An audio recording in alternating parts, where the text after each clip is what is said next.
समय विवाह, पर्दा प्रथा तथा सती प्रथा का भी प्रचलन था, जो इस समाज के लिए अच्छी बात नहीं थी। तो हर समाज के दो पहलू होते हैं। अब जैसे सती प्रथा, कोई सभ्य समाज तो इसे अच्छा नहीं मानेगा। बाल विवाह बहुत गलत था, हालांकि भारत में तो बाल विवाह अभी तक अवेलेबल है। और अब हद तब हो गया कि देखिए 18 साल से पहले जो नियम था कि 18 साल के कम उम्र की लड़की की अगर शादी हुई तो उसे बाल विवाह में गिन लिया जाता था। और इत्तेफाक देखिए 18 साल से कम उम्र में लगभग 30% लड़कियों की शादी हो जाती थी आज के डेट में 2022 में।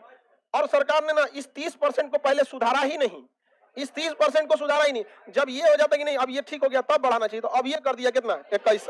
अब लो, अब ये 18 से 21 वाला जो ऐड हो गया है तो इसमें टोटल 54% शादियां हो जाती हैं। 54% भारत में, यानी आधे से ज्यादा शादियां जो होती हैं आज भी कितने साल पे हो जाती है 21 साल पे हो जाता है। 30 तो पहले से अवेलेबल था, और जो ये 3 साल बढ़ा दिए हैं इसमें और गुड़ गए, लगभग 55 से 54% हो गया यहाँ पे शादी की एज। समझ में गया? और इसमें कोई सजा का प्रावधान है नहीं। अगर कोई शादी, आज भी किसी की शादी अगर 19 साल की लड़की से हो जाती है, सजा का तो प्रावधान है नहीं, बस रजिस्टर किसमें हो जाएगा, बाल विवाह में। तो ये ऐसा कानून में, वो कानून किस काम का जिसमें सजा ही नहीं रहता।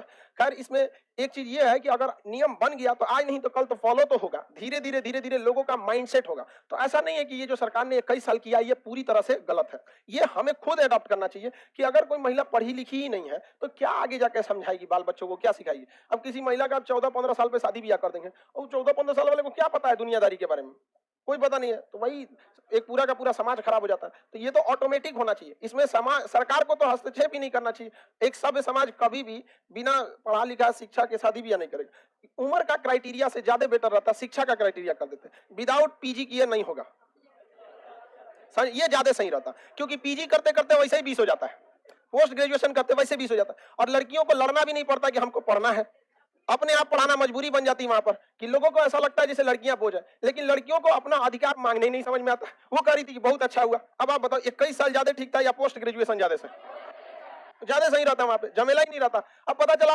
21 साल पे भी बैठा के मैट्रिक किया के रखा हुआ है, तो फिर फायदा क्या हुआ, कोई फायदा हुआ? मैट्रिक इंटर कोई पढ़ाई भी नहीं किया यहाँ पे। तो ये चीजें बहुत जरूरी है शिक्षा के लिए। एक पुरुष का पढ़ा होना, देखिए आप ऐसे बहुत सारे परिवार देखे होंगे जिसमें पिता बहुत पढ़े लिखे थे लेकिन आर्थिक स्थिति खराब हो गई तो बाल बच्चे को नहीं पढ़ा पाए, कोई छोटा मोटा इधर उधर कामों में लग गया।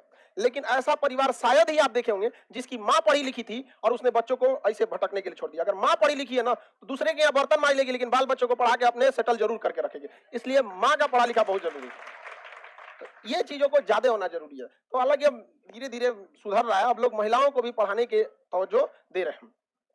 देखिए क्लास में कितना महिला पहुंच गई।